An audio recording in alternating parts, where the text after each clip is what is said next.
Let's get this started. We're going to start this episode off a little different. We're going to start this episode off back at the night after workforce because some things happened that night, so we're going to start it from there. Let's get it. So after the Razor Blade boys them had to did what they had to did to Raz, a lot of things was going on later that night. People had heard about somebody coming to this prison, and we couldn't find out who was coming to this prison. I mean, we was just clueless. But all we knew is people was going to work. They was getting them weapons ready. They was shin. They sharpen them against the rack. They sharpen them on the floor. They were sharpening weapons everywhere they can sharpen weapons at. So we actually walking around talking to different people, that wasn't necessarily in no crew, but they was cool, We'll talk to them from time to time. They do have people in there like that, that just don't want to be down with nobody, but they cool with certain people. So we end up going walk, and we talking to this older dude that everybody just called Papa J. So we talking to Papa J, and Papa J don't even know. So we talked to him for a little while, then wrap that up and continue walking. So as we making our way around by where Watermelon at, we see Watermelon got that same dude he punched and knocked out before Child. On top of the little dude, got him pinned down to the bed. So we know what's the next move, what he trying to do to that little dude. So we rush over there. Bam! Lako hit him and we stomped him out. But that ain't the important part. The important part of this is we end up gaining another ally, Lil Travis. He wasn't nothing but a bucko too, but Lil Travis was loyal. So Lil Travis began to hang with us. So now we 8 strong. So now it's me, Lako, Titus, Cam, Drew, JR, Trey, and Travis. We spend that whole night trying to figure out who coming in on the transport tomorrow. And the dudes that know we don't mess with. Sleep late, lose weight. We go to Child, we come back to the dorm. When we get back to the dorm, it's about 15 minutes before the transport come in. So we all decide to go do our morning things and get ourselves together so we all can meet back up and watch this transport come in. Because we want to know who coming into the prison because everybody is really on edge and they scared. So we want to see them as they come in. Transport coming in. Now we posted up watching the transport coming in. The line moving, they getting the sign. We don't see nobody we know. So we like, what I'm saying? And all these dudes is, average size. So they ain't nothing to worry about. So I'm like, man, what everybody was tripping on? Then all of a sudden we said, oh, hell no, man. It's Beast. They done ship Beast to this mother. Man, my anxiety is through the roof at this time. But the only thing that kind of calmed me down is like 3 people after Beast, I see Derek from the New Jack crew. Now I done got my little spirit back. I'm excited. I'm looking at him. He done spotted me. We excited at this time now. But we still got this dark cloud over us because Beast coming to this prison. When I tell you Beast look like somebody that took an air pump and blew him up bigger, man, this dude look bigger than the last time I seen him. They go ahead and everybody get a sign, they rack, everybody getting themselves together, and Beast, he walking around. So he coming in here on that bull. Now Derek putting his stuff in his locker, he in bed 41, so we all go walk to Derek. As soon as I get up to Derek, we go into our little champ. New Jack crew, yeah, we in this thing. So we do our little dap, you know what I'm saying? I start updating Derek on everything that's going on and the who's is who or whatever. Then I get to telling everybody about Beast because Lako wasn't even in the tier with us when Beast was in there. So now, while I'm talking about Beast, we watching Beast, and Beast is making his way over there by Black and the S-Divers. So when Beast walk over there, he don't say nothing to nobody. He just walk over there and sit on Black Rack. So I'm tapping the dudes like, come on, man, I want y'all to see this. Because in their mind, they like, Beast about to get stomped out. So we get closer, and as we get closer, Lako say, man, they about to punish your boy. And I say, man, it ain't gonna happen. And he say, bet. I say, all right, bet then. See, my dudes ain't done seen what I done seen. They don't know about Beast. Man, I done seen Beast knock out so many dudes. So I'm telling them, if it come down to that, if this situation evolve any further than where it's at right now, man, these boys about to learn who Beast is. Say, big man, what you doing? That's my rag, big man. Say, little man, what you doing? That's my piece right there. So you can even see the look on Jubin's face. He's so happy to see Beast right now. Well, go ahead, take that ish. I can't even believe what I'm seeing and hearing. Black just gave Beast Jubin, and Jubin and Beast just walked off. Black them hot. But while all this going on, the door's open. And it's C.O. Shelly on her first day doing her first tour. So she comes up in here and people is yelling all kind of obscenities to her. They just saying all kind of stuff. And C.O. Shelly, she just busts out crying and runs out the door. Now about 5 minutes later, Sergeant Dunbar come walking C.O. Shelly back through the door. Now show me who you said this shit. I know it was him for sure. Now C.O. Shelly just pointed at this inmate named Skeet. Get your way and fucking come with me. So Sergeant Dunbar tells C.O. Shelly to go to the guard block. And he takes Skeet to the bathroom. So after they get in the bathroom, you see dudes a little bit at a time heading to the back. So we head back there too. But it's a surprising thing because Sergeant Dunbar don't raise his voice one time. This how you treat ladies? Now, most of the time, we can't even make out what he's saying until he strikes Skeet. I want you to rub it.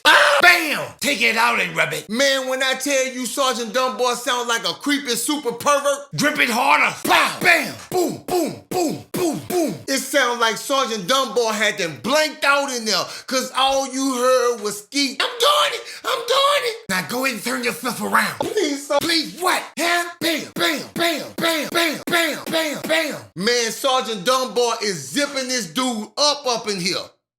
At this time, me and my dudes just walk off because we got bigger fish to fry with Beast in here. So me and the dudes head to Drew Rack and break out the cards. Now, we really don't want to play cards. We just doing this so we can talk without everybody paying attention to us. Now, we must have played 5 or 6 hands of cards before Sergeant Dunbar and Skeet come out the bathroom. And when Skeet come out the bathroom, his eyes is fire red and dripping with tears. Now, next time anybody disrespects C.O. Shelly, we gonna have a problem. Now, me and my dudes, we continue playing cards because we ain't got much to do today. We only got 1 shift at workforce, and that's out there in the field picking the rest of the vegetables later. Now, while we playing cards, I'm telling all the dudes the story about Beast, how he got hit up and rolled out. Now, I'm midway in my story, and Titus look at me and say, man, what Beast and Jubin at? Now, I just started looking around the whole dorm trying to figure out where they done went. I don't see them nowhere.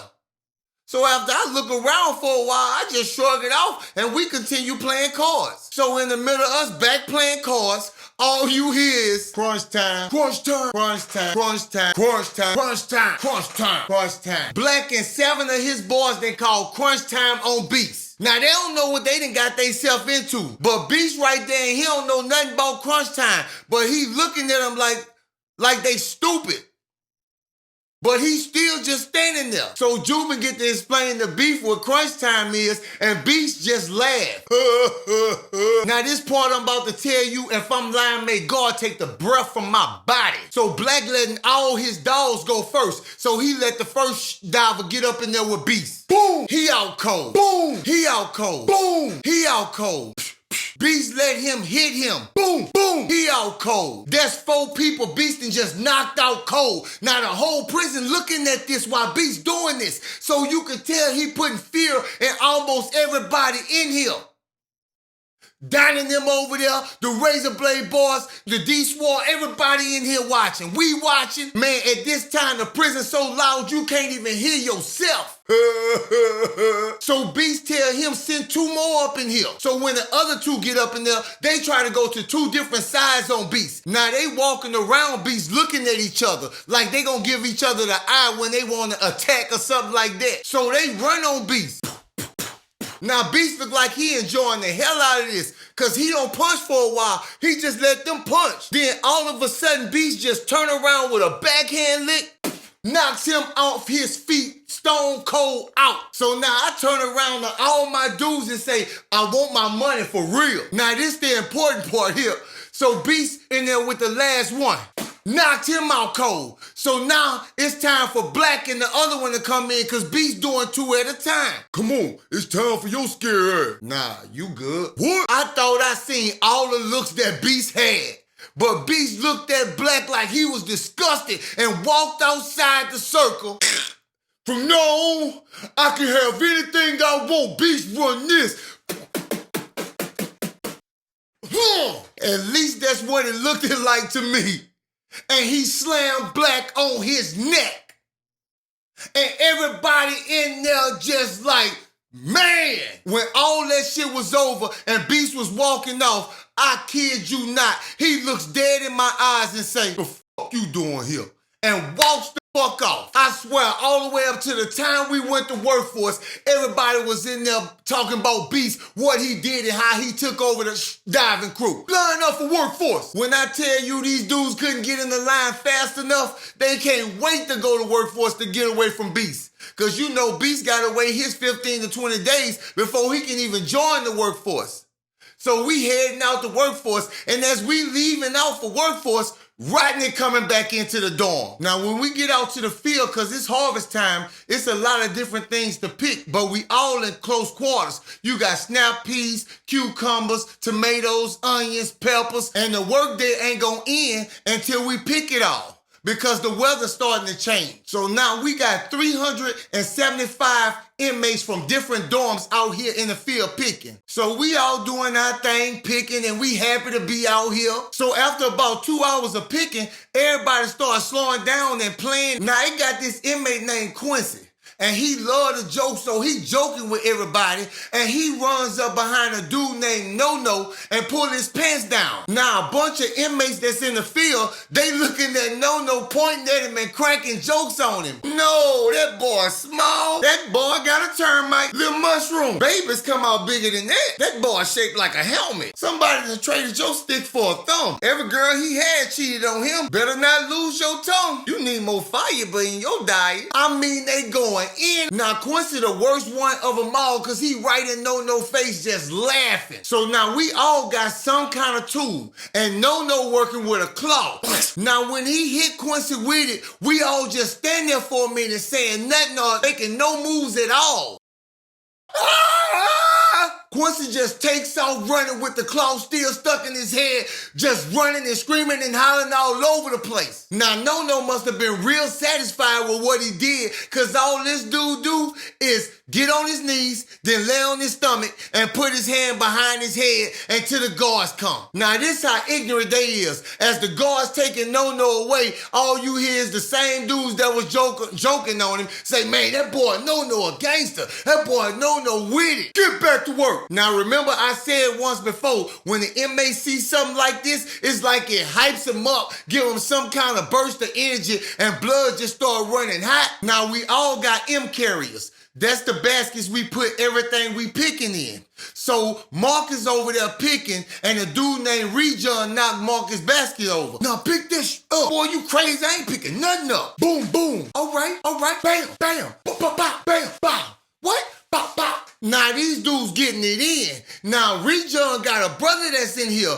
All you see is Rejon brother running from way on the other side of the field. Clow! Rejon brother slapped Marcus in back of the head with a shovel, damn near flipped him frontwards. Now Marcus on the ground dazed out. He ain't knocked out, he just dazed. So they going in to finish him. And lucky they had them old inmates out there, because they go run and grab Rejon and say, man, don't do it to him. Don't do it to him. And they break it up. And Marcus just laying on the ground, just dazed out. So old school and them go shake Marcus up, get Marcus back right, and all that calm down, and we go back to work. So now we coming down the home stretch. We almost finished. Okay, now the prison got some horses that they own that the guards ride. So you see the queens over there bathing the horses. Now, you know since the beginning of time, they've been stealing the horses' hair. That's what they like to do. I don't know what they did wrong this particular day, because all you hear is the horse say, boof. I think she did. One of the queens come running screaming for the guard, because the horse then kicked the other queen. The work day over anyway, so everybody go rushing that way towards where the guard's running. And when we get over there, the horse ain't even got no more tail, and the queen laid on the ground stretched. Now, they got some inmates over there just josing. These motherfuckers got over here and tried to strip beauty. Now, that queen was hurt so bad, they had to send him to an outside hospital. Work day over. Now, they takes us back to the dorm. When we get back to the dorm, we see now all kinds kind of inmates that made it back from the infirmary. So as soon as we get back in there, me and my dudes, we go gather up all our stuff and we head to the shower.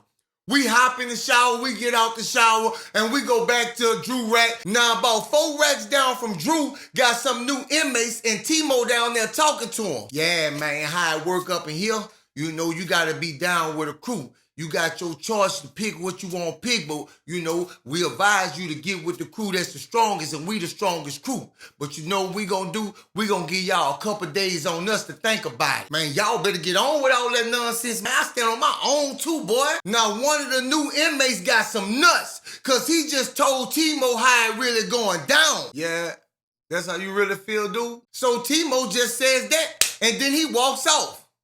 So everybody just kind of go back about to what they doing. We decide to break out the cars. You know, like I said, it ain't too much to do up in here. So we breaks out the cars and start back playing a couple hands of cards. Now in mid-action, I see T-Mo coming from one way and the other Razor Blade boys coming from the other way. And they coming in on the dude that just said that. Now it's all them for this one dude and they coming in fast. Bam, bam, bam, bam. Now when we come back, y'all two boys better have y'all mind made up or we gonna do y'all like we did this boy. Now T-Mo and them didn't bang that boy up that bad. That wasn't nothing but a scare tactic.